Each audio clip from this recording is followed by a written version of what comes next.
Assalamu alaikum. Wa-alaikum assalam wa rahmatullahi wa barakatuh. Brother Faris. Sincere apologies. I actually forgot about this meeting, so I'm It's not a problem. really It's sorry. not a I feel problem. so bad, and please forgive me and anyone who's attending live. Please forgive us. It is absolutely my fault, so please forgive me for the delay. Please forgive me, inshallah. All right, inshallah. It's not a problem. Absolutely not a problem. Jazakallah. Brother Faris, just to confirm, Yeah. shall we just, how long do you think you will be? As long as you want me. so I feel so bad. I'm like, as long as you want me, so bismillah. No problem, inshallah. Inshallah, we'll I'll take you up on that offer then. Inshallah. No problem. All right, real quickly before we begin, looks like we are live.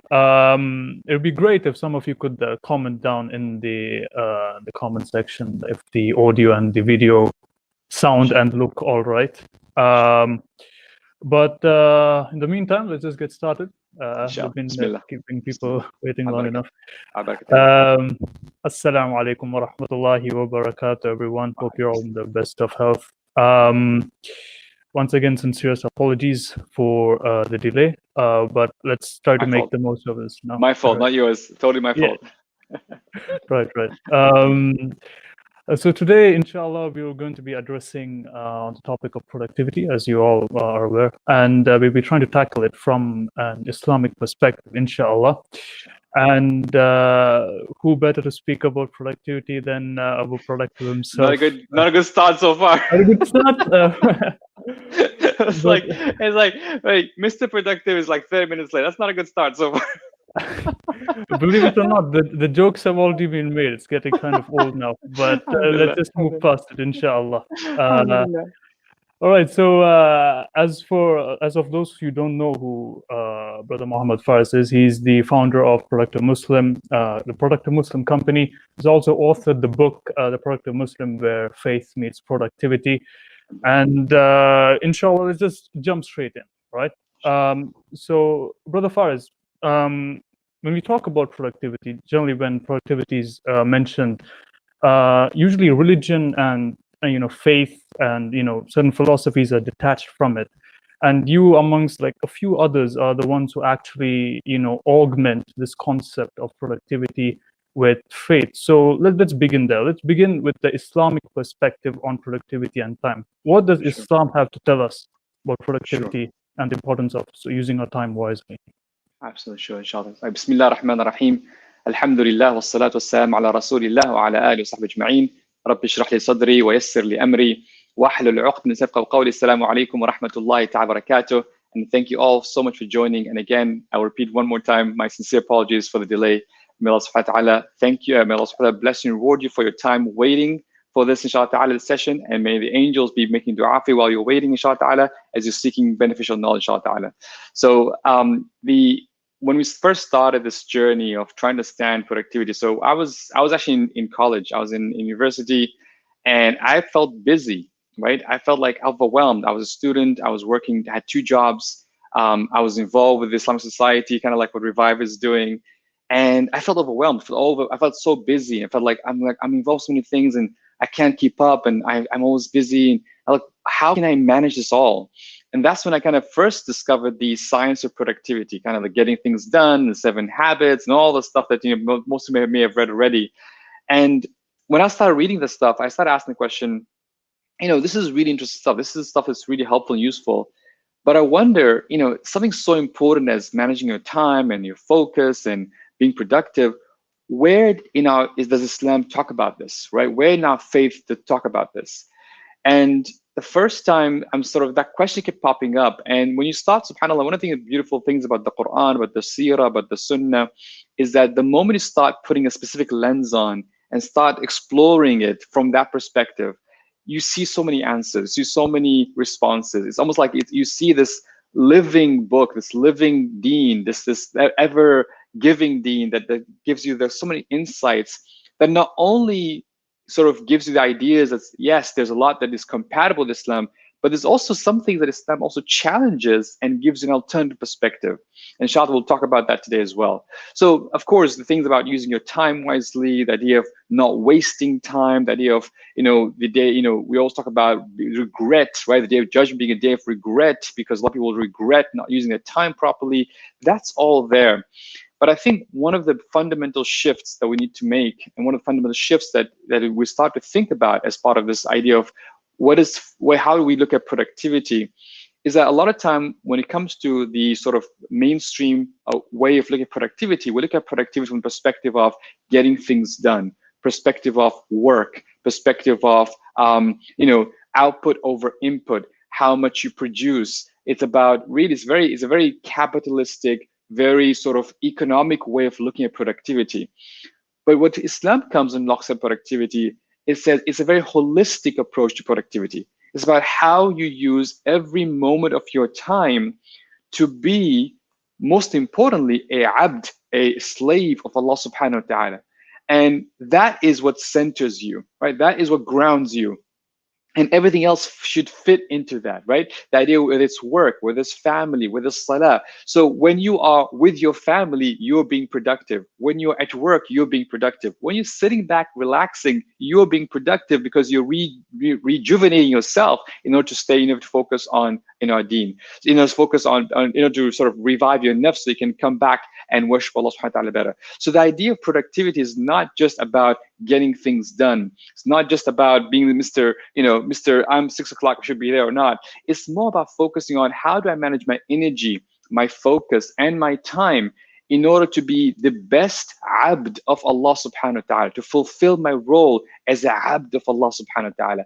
And if once we start looking at productivity from that perspective, productivity then becomes more about making smart choices with our energy, focus, and time to live the best version of ourselves, to be the best abd of Allah subhanahu wa ta'ala, to worship Allah subhanahu wa ta'ala, and everything. And we look at it holistically. It's not just about work. It's not just about studying. It's about how am I being productive from the moment I wake up till the moment I sleep? Am I being the best abd of Allah subhanahu wa ta'ala? And if I am, then that means I'm productive. So that understanding, I think, is for one of the first paradigm shifts we have to make as Muslims when it comes to how we view productivity, how we view faith, and not sort of fall in the trap of what I call the hustle culture approach to productivity, which is all about work, get things done, wake up from 4 till 7 p.m., work all day long, and that's how people look and glorify productivity. That's not the Islamic approach. The Islamic approach is much more holistic, and I hope this answers that first question, inshallah.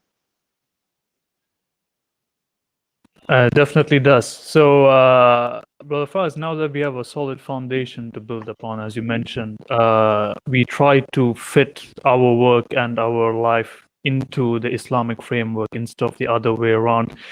Let's talk about goals and focus and priorities. Yes. How does one choose their goals, and how does one stick to them and not get distracted? So one of the things that we started thinking about when it comes to the Islamic way of goal setting. I have an article on the website called How to Set Goals Like a Gardener. You see, a lot of us, again, we for so many years, we've been taught this framework of goal setting that says, okay, set a 20-year vision of where you want to go in your life, and then break it down to 10 years, and then break it down to 5 years, break it down to 1 year, break it down to 6 months, break it down to 2 months, right? And 1 week, and then you kind of work that way, right? That's kind of the approach. The approach is like, think very, very long term, and then kind of bring it closer to, to where you are.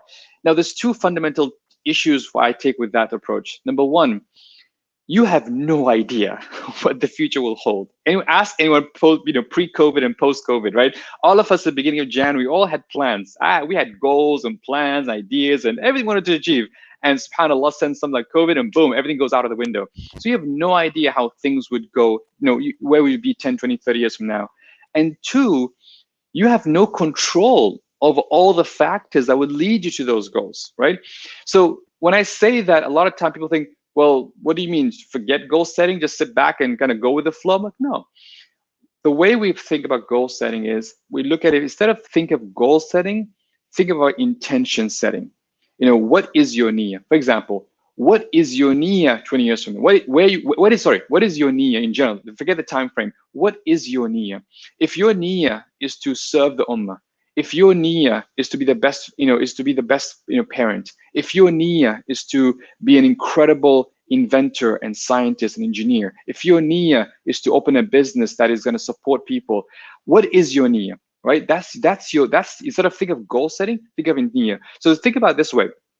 When you start thinking about intentions versus goal setting makes it almost like a make it or break it, whether you achieve it or you don't achieve it. And sometimes you feel so disappointed, right? I had this goal, but it's like, yeah, let me give you an example. You wanted to become a hafiz of Quran, right? People said, I set a goal, I want to become memorizer, I want to become a hafiz of Quran. That is your goal, right?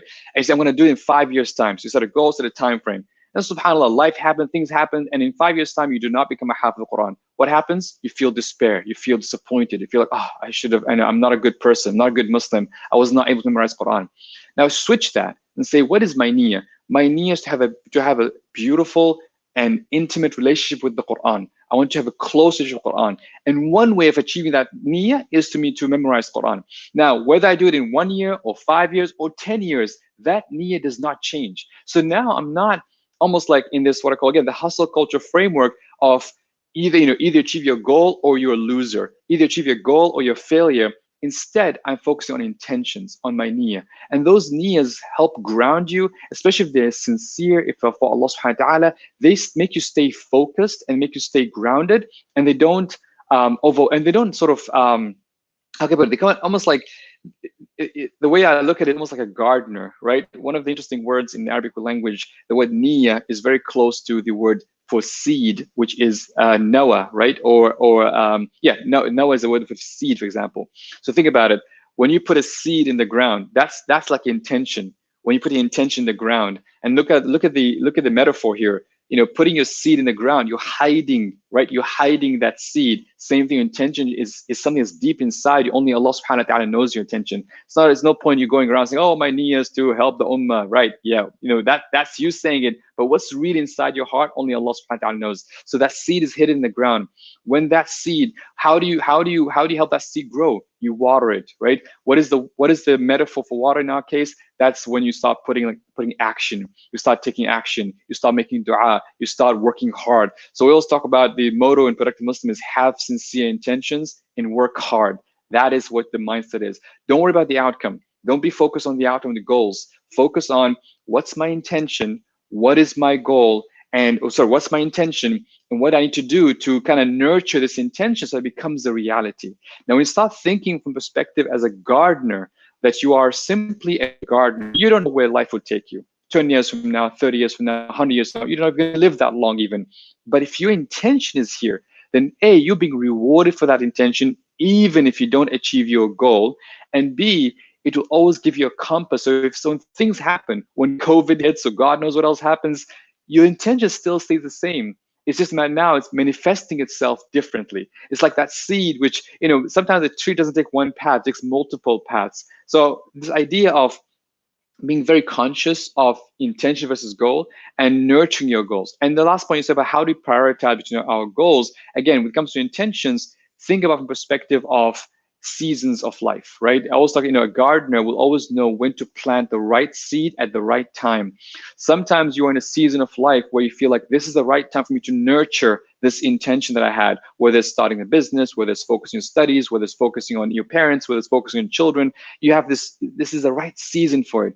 And sometimes it's not the right season for any reason. You have multiple responsibilities, things are happening in your life where it's not the right season. So you need to be almost like spiritually intelligent enough to know when is the right time to focus on a specific intention and make it grow and nurture it, and inshallah ask Allah for barakah and an outcome. And when it's not the right time for it at the moment, and it's about, maybe you have to come back to visit it later. So again, this is, for some people, this is like heresy. Like, what? I was supposed to cut out pictures from a magazine and put a vision board of my life looks like, and, and have this big goal of my beautiful house and my beautiful family and all that stuff. But that sort of goal is very hustle culture, very outcome, very called carpenter mindset, where you have a specific a goal in your mind. And if things don't go your way, you get very, very disappointed. And the final point, think about the prophets of Allah subhanahu wa ta'ala, right? I always think about Nuh alayhi salam. Think of Nuh alayhi salam. I'm sure he had a goal. His goal was everyone should believe in Islam, right? He was really trying so hard. And for 950 years, imagine working so hard for 950 years, and only a handful of people believed in him. Like think about if you were a goal-oriented person, if he was a goal-oriented person or a carpenter, he would be disappointed. He'd be like, oh my God, after all these years, only people did, like, why? What happened? Why did no one believe in me? But again, if he was a gardener, he put the intention, he worked hard, but the outcome's up to Allah subhanahu wa ta'ala. And that's the mindset shift we need for ourselves, inshallah. Inshallah. Subhanallah, that's a very profound way of looking at things. But just to highlight one point that you mentioned, there is an analog to the hustle culture even within Islamic circles. For example, when someone just, you can observe this phenomenon when they're just getting started, involved in dawah activities or good deeds like volunteering, that zeal for doing good kind of blinds them to the reality of their capabilities or their circumstances. So they just keep saying yes to all the commitments, right? And then at one point they're just like juggling all of these commitments, and oftentimes it's just getting subpar results on each commitment instead of just focusing on a few. And you mentioned there are various seasons, and you have to be spiritually intelligent to focus your attention on each commitment. So in that regard, on that related note, how can one learn to say no to different commitments and different tasks, even if both are very important to them? Yeah. So a few points what you mentioned earlier right now. Number one, when it comes to, yes, that zeal, is a beautiful hadith. Rasulullah says, لِكُلِّ شِرَّةٍ فَتَرَةٍ. For every moment of zeal, there's a moment of slackening, right? Meaning that we all go through that. You have that moment of zeal, there's a moment of slackening. And then he said, but whoever's slackening is towards my sunnah. Meaning that, yes, we go through slackening, and it's human, right? Sometimes we think we're machines. We think like, oh, I gotta be like productive, right? I've gotta be like super productive every single time, and be like this person who just always get, like, you are human beings. And Ibn Qayyim talks about that, slackening along the way to Allah subhanahu wa ta'ala is natural. It's part of being human nature. The challenge that slackening, when you go that moment of like slackening and feel like lazy and tired, it shouldn't take you away from the sunnah. It's in psychology, they call it the what the hell effect. Imagine you're on a diet and your friends, call you over and say, hey, have some pizza. I'm like, no, my diet. Like, no, it's just one slice and it won't hurt you. So you have one slice and you're like, oh man, what the hell? I made the whole pizza, right? So you go that what the hell effect. So sometimes people do that. We go through this moment of zeal and they work so hard, and then something happens. Maybe someone criticizes them. Maybe something happens and they're not very happy. And they're like, oh, forget this whole da'wah work. Forget it. I'm going to like leave everything and like, go back to my old ways kind of thing. So sometimes you got to be, this idea of managing your moments of zeal and slack is important. And that's, again, being intelligent about your capacity, working through that. The second point is, one thing I've noticed, so one of the differences in hustle culture and barakah culture is hustle culture is very egocentric. It's about you, myself, and I. It's about my personal success drive. Oh, look at what I did. Look, even in da'wah, even unfortunately in Islamic circles, it's about kind of like, look at what I did, the egocentricity, the wanting credit, the idea of is very personal success driven, and sometimes can be very worldly focused, right? So the idea, and barakah culture, we talk about barakah culture, is about shifting toward being more God-centric. It's about Allah subhanahu wa ta'ala. It's about serving Allah subhanahu wa ta'ala. And if it's about serving Allah subhanahu wa ta'ala, then part of serving Allah subhanahu wa ta'ala, for example, is to serve your family. Part of serving Allah subhanahu wa ta'ala is not to miss your prayers. Even if you're doing da'wah, I know people unfortunately very, very involved in da'wah, they'll end up missing their prayers, right? It's part of serving Allah subhanahu wa ta'ala is to make sure Allah subhanahu wa ta'ala is in center. It's not about you. It's not about you. So once you start to understand the differences, that it should not be egocentric driven. It is God-centric driven. It's about the hereafter. It's about impact purpose driven. It's not about seeking credit. It's about being grateful and for the opportunity and the blessing and the ni'mah that Allah is using you for His sake. Once you start understanding that, then comes in that notion of, okay, what is there's a hadith says, "i'malu fakullakum yassar ma khuliqa lah." Work, all of you, be made easy what you've been created for. So what is be made easy for you? What is the thing that you really feel like, I could do this 10 hours a day and I'll be happy doing?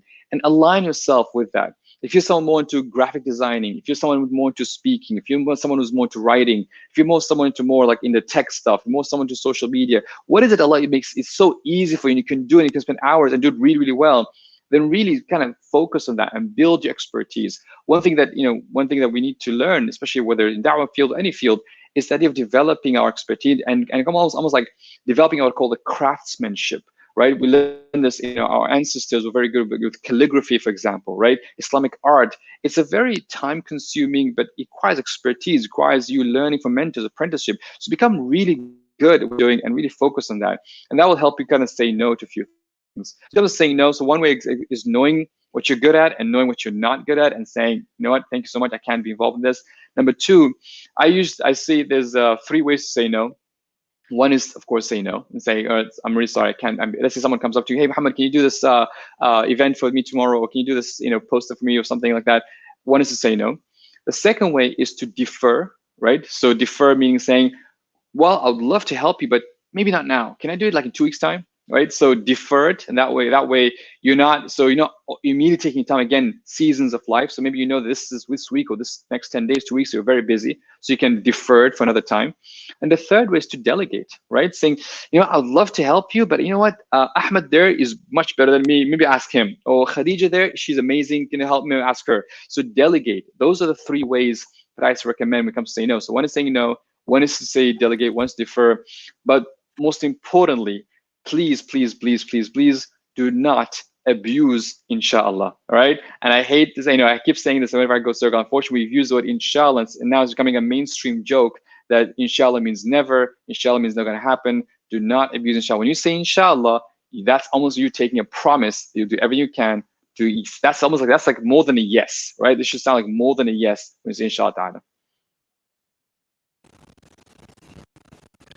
All right, that was an excellent answer. And we move into a related topic. And you mentioned that, how to say no. If you were to summarize, it's, the 3 things, like you say no, or you delegate it, defer it, or you delegate it, and other things from the getting things done philosophy of David Allen.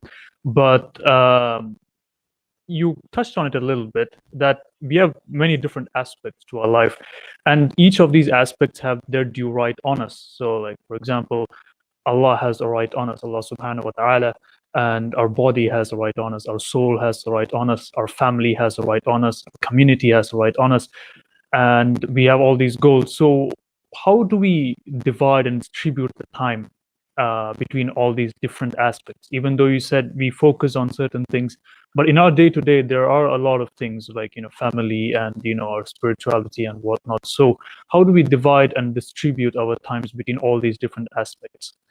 Okay. So if we think about the life of Rasulullah sallallahu alaihi wasallam, and, one thing that you notice, we have an article on our website called The Daily Routine of Rasulullah sallallahu alaihi wasallam that goes into detail, his typical routine or typical day in Medina. And one thing you notice is how a couple of things. Number one, it's very centered, right? It's very grounded. Grounded meaning that, he is being a abd, a slave for Allah subhanahu wa ta'ala, regardless what time it is, right? Whether it's family, whether in the masjid, whether in the community. And I think that's the first step. One of the interesting things we've kind of felt trapped to is the idea of work-life balance, right? So there's work and there's life, as if work is not part of life. And it's to create this almost like this competing argument that, you're supposed to be working. Your identity is about your work, and life is something happens out, forget about life. And I'm saying, no, it's not about work-life balance. It's really about you being a God-centered human being, and everything else kind of serves that purpose, serves a role. Remember, Allah subhanahu wa ta'ala, created us to worship him. So once you start realizing my purpose is to worship Allah subhanahu wa ta'ala. Now the question for you is, how does worshiping Allah subhanahu wa ta'ala look like from the moment I wake up till the moment I sleep? Okay, fine. You wake up, you pray Fajr, and then you read of Surah Quran, and then you spend some time with your family. Maybe you have some breakfast. That's part of worship. Why? Because you're serving your family, you're serving yourself, you're taking care of your body so that you can worship Allah subhanahu wa ta'ala better. And then you're going to work. Why? Because you're earning the halal income so that you can serve your family. And then it's prayer time again. You pray dhuhr. After dhuhr, you take a little bit, maybe you take a nap. Why are you taking a nap? You take a nap so that you can be able to pray Isha and pray tahajjud the next day. So that's why you're taking a nap, not because you're being lazy. And then you get up, and then you have and then you pray, and then you have your lunch, or you spend against and you continue working, and then you have your you come home, you spend time with your family, you fulfill your haqq of your family, and then you take care of yourself. You go to maybe you do some community work, and then you pray Isha, and then you do some extra worship. The whole almost like, the way you organize your time is all centered around this idea: how can I best serve Allah subhanahu wa ta'ala in this moment of time?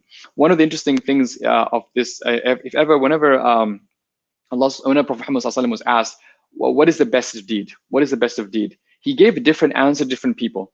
And the reason for this is because every time someone asked him was a different context. Sometimes he would say the best of deeds is to pray on time. Sometimes he would say the best of deed is to fight in the cause of Allah subhanahu wa ta'ala. Sometimes he would say the best of deed is to serve your parents. And the reason why he gave different answers to different people, because every moment in time has what I call a best version of itself. For example, I remember once we were in a sort of formal gathering, and there was a very prominent person who was giving a sort of a speech, and the adhan went off. When the adhan went off, he went quiet. Why? Because the best thing you could do when the adhan goes off is to be quiet and listen to the adhan. So sometimes it's to be conscious every single moment, saying, what is the best thing I could do in this moment in the context of serving Allah subhanahu wa ta'ala? Whether it is literally serving your parents or being with your family or work, but like it's always connected to Allah. It's not about, sometimes we create this competing roles, like, oh, as if like the role of me being a slave is competing with my role of being a employee or a business owner, which is competing with the role of being a family owner. No, these three things all these things come together. That's why Aisha anha, when she was asked how was Rasulullah in the household, she used to respond saying that, he was kind of rajul min al-bashar, like he was a man like the people. He would milk his own goat. He was clean. He was clean the house. He would sort of sew his own clothes. And then she said, and she would play with us. But when the prayer time starts, he would go away as if he does not even know us, right? And if you know, and the reason for that is because all of the stuff he was doing, that was him being abd of Allah subhanahu wa ta'ala.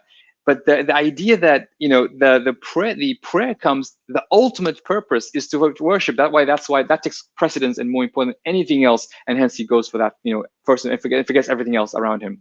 So I think that this mindset of saying we are God-centered, driven people, our purpose is to worship Allah subhanahu wa ta'ala from when we wake up. I mean everything, and this is why sometimes I find it very hard for me personally to sit down and watch Netflix, or to sit and watch Facebook, or sit down and just waste time on YouTube, because I feel like, is this the best use of my time? Am I being a really best abd of Allah in this moment in time? Now I know I'm not saying halal and haram and all that stuff. I'm just saying, generally speaking, I feel guilty of it could be a better use of my time in this context, and therefore I sort of leave that. You know what? Is a better use of my time now to be a better abd. I'll focus on that instead. And I think once we start to accept that we are slaves of Allah, and we have a master who watches over us, who asks us for us to turn to him day and night, it will just change our orientation. In terms from the moment we wake up to the moment we sleep, we'll always be focused on how can I best serve Allah through all these roles, whether at work, whether at family, whether at home, whether it's playing, whether it's napping, whether it's eating, whether it's exercising. Every single thing we do is all about serving Allah subhanahu wa ta'ala and being the best abd of Allah subhanahu wa ta'ala. Excuse me, inshallah. I hope that answers the question.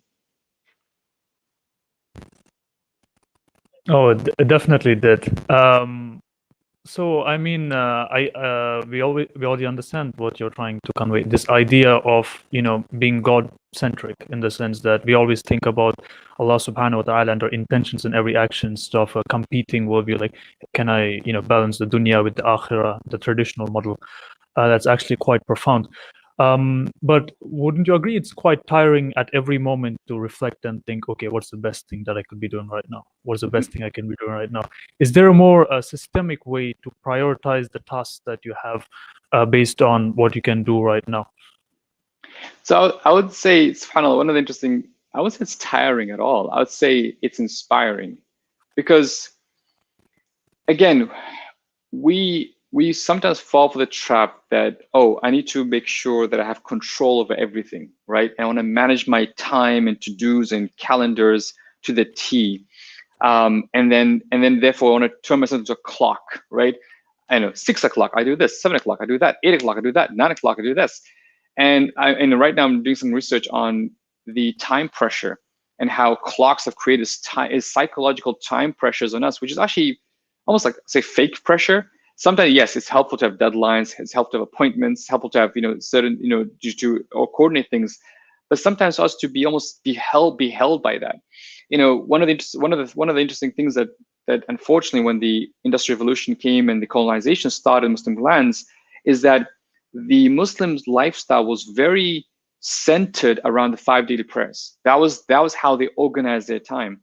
And then when the factories came, the Industrial Revolution came, and modernization came, we became very centered around the 9 to 5, very centered around the clock, very centered around, you know, even someone try to force salah into specific time blocks and not go beyond that. So this approach of thinking about time has completely warped us, and we've instead we become human beings who are almost beheld, where, oh, almost like, if it's not on my schedule, I'm not going to do anything about it, or if it's not my schedule. Sometimes, subhanAllah, somebody wake up in the morning and you feel like the best thing I could do now, yes, I have all these things, best I could sit down and read Quran, and this is the best thing I could do now, and feel inspired by that. It's almost like every moment in time, you know, you are a slave, you know, and a slave always asks his master permission to do something, right? It's almost like, I say, Allah, what is the best for me to do, you know, at this moment in time? And it's almost always being open to the answers, open to the kind of how Allah opens the doors for you. Sometimes He might show you a path and say, you know what, maybe right now, maybe you're going to work and you're supposed to get to work, and subhanAllah, see a poor person on the road, and you're like, right now, something calls you, I should stop and see what he or she needs, and support them, help them, right? But if you feel like, no, sorry, gotta be there 9 o'clock, right? It's like that famous experiment. It's called the Good Samaritan, I think. So the Good Samaritan is a famous biblical story about a person who helping somebody who needs help, basically. So they made someone prepare speeches about, you know, the Good Samaritan, and then they told, oh, you're late, you go give this speech next door. And as they were running to the next door, there was someone on the ground, like, I need help, please help me. And they said that 80% of people, because they felt late, they skipped over that person. Even though they were giving a speech about helping people, they completely, like, you know, the time pressure that was created, made them forget, you know, the lesson that they were trying to teach, which is to, you know, help people, even though that might cost you being a little bit late for your next thing. So sometimes being open, right? Being we call it being open to like, every day we say, Rabb, ihdina as-sirat al-mustaqim, guide us a straight path. And when you are in this moment, we're like, I'm a slave. Yes, I'll have plans, I'll have structures, I'll have idea what I want to do today. But let's say I'm working on something, and then my son walks in, right? And they buy, Dad, I want to play with you. I'm like, okay, I'm working, you know, can you come back later or something like that? But sometimes you feel like, you know, yes, I can continue working, but that moment I'll have with my child may never come again. Maybe that's Allah subhanahu wa ta'ala sending a little signal, like, you know, spend some time with the kid, spend 5 minutes, make them happy, and then come back to work again. And it's being that fluid. And this is one thing about, if you look at Rasulullah himself, when he would be walking to Medina, he would be walking towards taking care of something in Medina, and then a little girl would come and tug at his shirt. And some people would say that this girl actually had some mental illness as well. So, you know, and she would, like, you know, tug at his shirt, say, oh, Rasulullah, I want to show you something. Now think about it. He's a prophet. I'm sure he's busy. I'm sure he's got loads of things to do. He says, okay. And he goes with her and he shows her something, and he comes back and he continues. And I'm thinking, wow, if someone is like, sorry, I'm busy, 9 o'clock, I gotta, you know, leave me alone. Don't you know, you know, you're messing my schedule, you're messing up my routine. Don't do this to me, right? And I feel like, in a way, we fell for that trap. And we think it's productive. And I know people might be looking at this thinking, what, you know, who is this guy again? Is productive? He should change his name. It's not productive at all. But it is a different mind shift, because the moment you center yourself of being a slave of Allah subhanahu wa ta'ala, that is how you know every moment I want to be the best version. And and you say, what's my niyyah now? What's my niyyah now? What's my niyyah now? And inshallah, you'll see the barakah that comes beyond expectation, inshallah. Inshallah. You already mentioned it, but the idea that you just espoused of time pressure being fake pressure, kind of the antithesis of the modern productivity advice that most people use. So the next question, which was planned, kind of falls in neatly. So how does, as a Muslim, how do you manage your time? How do you do time management? To put it into context, for example, the Sahabas, they have the same 24 hours that we do, but they got a lot of things done. So how does time management work in this context? And I want you to observe, I mean, we talk about the Sahabas doing a lot of things done. But if you think about their life, it's, when you look at the daily routine, it wasn't like, oh my God, I'm busy. It's not like they're running around like robots, like, we've got to run up and down and go, okay, we got to do something. We got to do this. It was so, and this is something that I feel we were missing out. If we have this image of these, you know, as if like Sahabas like some kind of exponential version of Gary V running around doing a lot of stuff, right? Like, what? No, right? That's not who they are. They were people who were very centered, right? They knew what they wanted to do. They had an intention, they're very intentions driven. Their niyyah was to spread Islam. Their niyyah was to serve this message, serve the messenger of Allah subhanahu wa ta'ala. Their niyyah was to, and to fulfill that every single day, right? While taking care of their roles, while, being, they had families, they had kids, they had businesses, they had, they went to battles and came back. But it's this approach to time management, which is much more, it's much more calm, much more less stressful. I feel like the time pressure is like the modern whip, right? Before, people used to literally whip slaves, right? The modern whip is time. Oh, you're 2 minutes late. Cut your salary for 2%. Like, I'm like, really, is that how you measure performance? I could be sitting 8 hours and doing no work, and I'll get paid. While I could have one idea in the shower which will change your company, and I won't get paid for that, right? So sometimes you got to really, rethink the whole approach of time management and the whole approach of how we approach time. But to answer your question, yes, I'm not saying don't have a plan. I'm not saying don't have a structure, right? If you look at my calendar, it has plans, it has structure. This is, again, I call them I don't call my to-do list, I call my intentions list. This is my niyyah. This is what I intend to do, but will only happen by Allah's permission. So my role as a abd, as a slave, think about it, slave and master. So Allah, this is my intention. This is how I intend to spend my time for you. This is how I'm going to spend my morning. This is how I spend my afternoon, my evening. Oh Allah, is this good for me? This is where istikhara comes in. I know I have a manager at a large Islamic bank. He prays istikhara 5 times a day. Like, boy, what do you mean 5 times a day? He goes, at the beginning of each day, I pray istikhara on my plan for the day. In the middle of the day, I pray istikhara for my, for a big important thing I got to do, work on that day. And my third istikhara is because he's a manager on sort of people issues. My fourth istikhara is on family issues he has. And his fifth istikhara is plans for next day. So I asked him, like, how did Allah treat you just by if you pray istikhara 5 times a day? He goes, I've never regretted a single decision in my life. I think it's subhanAllah. Like that is, think about it. We plan our days, we put set plans for our day, but we don't know if this is going to be the right thing for us or not. We don't know if this is going to be, is this the best use of our time or not? We might have ideas of how we want our life to go, but we don't know. Only Allah knows.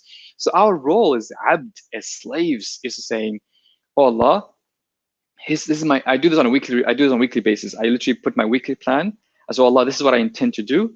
I literally feel like I'm presenting this, Allah, is this good for me? Give me permission, allow it to happen. It's not good for me, take it away. And then each day I start with a sincere intention and hard work to complete what I said to complete, not just in terms of work, but in terms of, spiritual, in terms of Quran, in terms of family, in terms of other relations, take care of myself. And then at the end of the day, if things work my way, alhamdulillah, it's only from Allah subhanahu wa ta'ala, not from me. And if things don't go my way, alhamdulillah, there's khair in this. Now think about approaching life that way, and think about how less stressful it'll be, how more barakah there'll be. And just generally speaking, you feel that you are guided, right, towards being a better servant and doing a lot, like the Sahaba. Like Allah opens doors to you they didn't even expect, because you're not too caught up in your nafs and your ego of saying, oh, this is how I run my life. This is how things should run. Like I'm like a factory, and if things don't go my way, then something wrong with me. No, it's much more beyond that. You're not the owner of time. Allah subhanahu wa ta'ala is. And I think, again, that mindset shift, I know I'm throwing a lot at you right now, and you're all thinking this guy must be out of his mind, but it's what we need to start thinking and talking about, inshallah. Inshallah. All right, Brother Faris, you proposed this different paradigm, as you have mentioned yourself. And here's the thing. We have this paradigm, we have our goals, and we have our ambitions, but that does not mean everything needs to be smooth sailing, and like doing the right thing need not be easy. But you also mentioned that the Prophet Muhammad sallallahu alaihi wasallam, he said slackening is also part of the Sunnah, and but you also mentioned the what the hell effect, right? So how does one use this slackening, the things out of their control, to their advantage, because people can get caught up in it, right? So how do we use it to our advantage and exploit it in a sense? Okay. So again, just to correct this, how does say slackening is part of my sunnah? He said for every moment of zeal, there's a moment of slackening. And whoever slackens towards my sunnah, meaning that when you're slackening, it doesn't throw you off, doesn't you stop praying, stop reading the Quran, then this person is successful. If your slackening is outside of my sunnah, then you're ruined. So when you go this moment of slackening, and it can happen on a daily basis, sometimes you feel tired in the day, right? Or on a weekly basis, sometimes I have a great productive Monday, Tuesday, Wednesday, but then Thursday and Friday, I'm like, I'm out, right?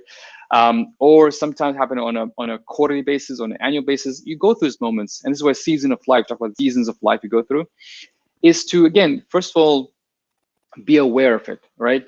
And ask yourself, is this my nafs being lazy, where therefore I should kind of push it? Like, no, you gotta move forward. You gotta do more of this. You can't let go.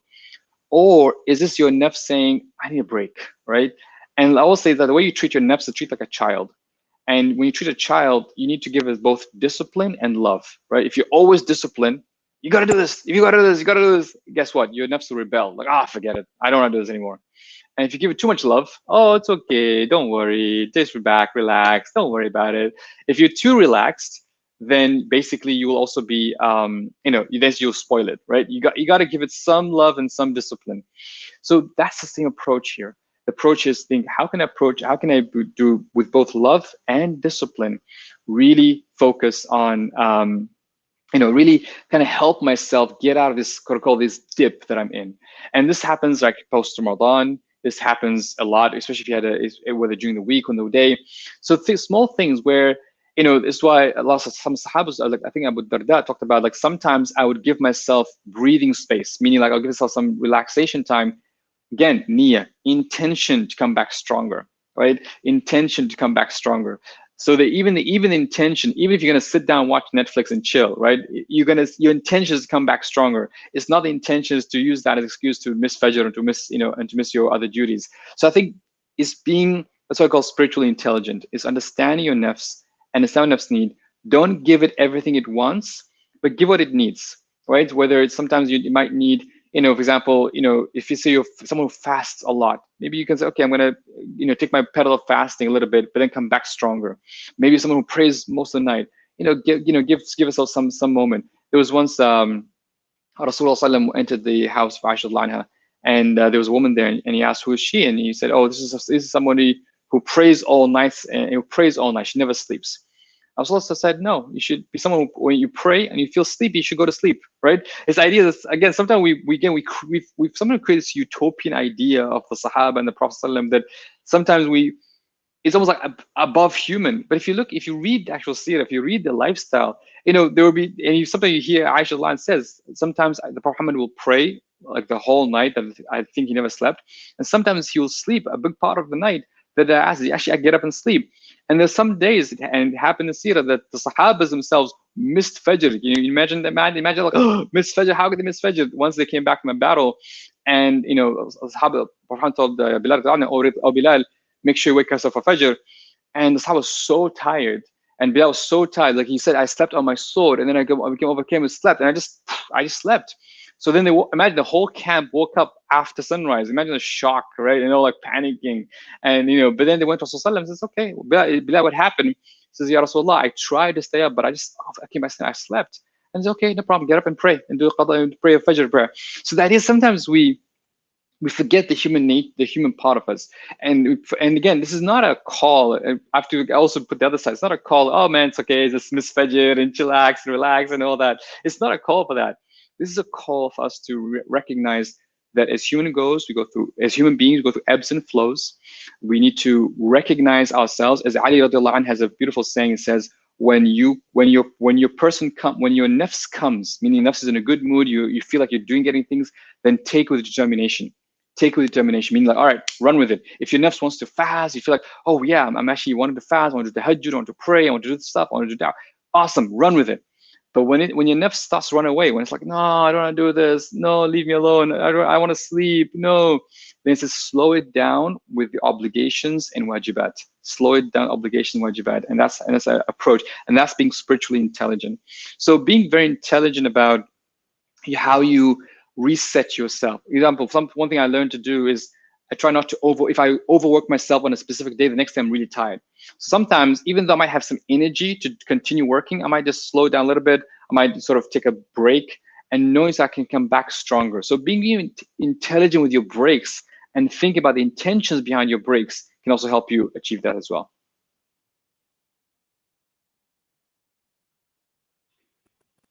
That was a very insightful answer. Jazakallah khair. You mentioned that we have to be, treat our nafs like a child, right? So most of us have already experienced some sort of burnout, and you mentioned that's what happens when you're too disciplined. Then eventually we'll break, and the nafs will rebel. So what are these activities that we can do from time to time? I know it might be subjective, heavily subjective, but what are these activities that we can do to relax and have some breathing room, like you said? I'll mention three ones. Number one is changing the environment, and this is especially in the COVID world, where with lockdowns and social distancing, sometimes just change your environment. Just let's say if you pray Fajr in a specific masjid, this morning go pray Fajr someone in a different masjid, for example. If you used to work in a library, go work in a coffee shop. If you work in a coffee shop, go work in your home. So changing environments helps you to change the scenery. That's why travel can be very helpful for the nafs, can helpful to really, to kind of like rejuvenate you. And of course, with COVID, it's difficult these days, but that's one major way to change the environment, whether locally or whether if you're able to travel, would be great. Even things like doing some camping, doing some locally. It doesn't have to be something major. You can just if you want to book an Airbnb somewhere and just go and spend a few nights. Changing environment definitely helps to kind of rejuvenate you. The second I'll say is exercise. Again, there's huge research amount. Exercise helps fight depression, anxiety, stress. Resets you. So have a regular exercise regime. In fact, what I say that both spirituality, whether salah, Quran, tahajjud, fasting, as well as exercise, these two pillars build your spiritual and emotional and physical capacity to take on major responsibilities and to take on major works. Especially if you're someone who's involved in big projects that really have very ambitious, that require a lot of your attention, and they're basically you're trying to manage a lot of people. You need to be grounded in your spiritual practices, whether it's Quran and tahajjud and salah and adhkar and fasting, as well as in your physical exercise and practices, things like exercise, naps, sleep. Those things you need to really master and be able to make the most of, because those things will help you stay focused, stay energetic, and almost give you almost like a long battery life, right? Because you can last longer than without them, so to speak. So changing environment, getting your practices in place, whether it's your exercise and spiritual exercise practices. And the third, and this is again something we forget, is relationships, right? Is reaching out to family and friends, not only your personal family and friends, but even your relatives, your uncles and aunties and all those people, the grandparents, right? And sometimes having a virtual coffee meetup if you can't meet them in person, over Zoom, just talk about life. I'm last night I had a mastermind group. I've got three of us. We meet every quarter, and it's so inspiring because we just talk about where we are, what our challenges is, what we're struggling with, and we just what are the issues we're facing. And that sort of suhbah can be very helpful. Can help rejuvenate. That's why sometimes there's especially good companionship, which when you spend time with good people, they inspire you. They kind of they breathe in that himma in you, that high aspirations to focus on worship Allah. So change your environment, right? Whether through travel, locally, internationally, focus on practice, especially exercise. It really helps, even if you don't feel like it. Sometimes you just doing it, right? Sometimes just going the motion kind of helps you, kind of rejuvenates you as well. And thirdly is find good companionship that can help as well. And if I could add two more of my favorite, and that is do some baking or cooking or cycling, some creative expression can also help as well. Like I personally, I love baking. I do baking bread, and I bake cookies for my kids, and I just that active baking can actually also rejuvenate you as well. So sometimes do some kind of creative expression, whether it's some kind of craft with your hand, calligraphy. Do something that's gets into some kind of hobby, something that also helps to almost again the tarwih al-nafs, kind of gives you that nafs, the will to recover quickly and come back to its former self, inshallah. All right. Jazakallah khair once again. It's around 50 minutes in, so let's wrap things up, inshallah ta'ala. There's one final question. We all know that, each of these topics, these subtopics like priorities and time management and balancing life and dealing with burnout and motivation and procrastination, they all require, a talk out on their own. So what are these, what are the resources that you could possibly suggest our viewers and ourselves so we can do further reading on our own and catch up? Yeah, I mean, alhamdulillah, today there's loads of resources that are out there, but my only, how can I put it? My only message and word of caution is to make sure that when you learn these things, make sure you filter them from a faith perspective, from an akhirah perspective, from a Godcentric perspective. A lot of, let's say, self-help books, they're very good, they're helpful, they have really good suggestions, but they're written from a secular perspective, or from a perspective that is not akhirah driven, that does not take spirituality is like one little thing, maybe, if they talk about spirituality at all. So I would always caution, I'll call it, develop faith-based critical reading skills, right? Where you read a book, whether it's 7 Habits, whether Getting Things Done, with any book that's out there, but really always put your faith lens on. And secondly, is to start exploring, looking for answers, whatever challenge, whether it's waking up early or goals or priorities or balancing, look for those answers in the Quran, in the Seerah. It's amazing. We have a role model, we have examples. And the moment we start looking for the answer, you'll find the answers.